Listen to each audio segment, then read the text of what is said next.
राम राम शेतकरी मित्रांनो, आपण हे कलम केलेला आंबा पाहत आहात। हा केशरची काडी आणून आपल्या घरी तयार केलेले कलम आंबा आहे।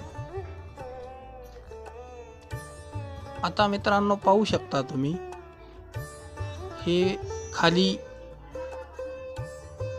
हे पाहता इथे आपण जॉईंट दिलेला आहे। कलमची काडी आणून आपल्या घरच्या घरी आपण हे तयार केलेला आहे। खाली लाल कलरचं जे आपलं कवळं मऊवाल्याला रोपटं, त्याला हिरव्या कलरची वरची काडी ही आपण, आणि किती छान फुटलेलं आहे। धन्यवाद।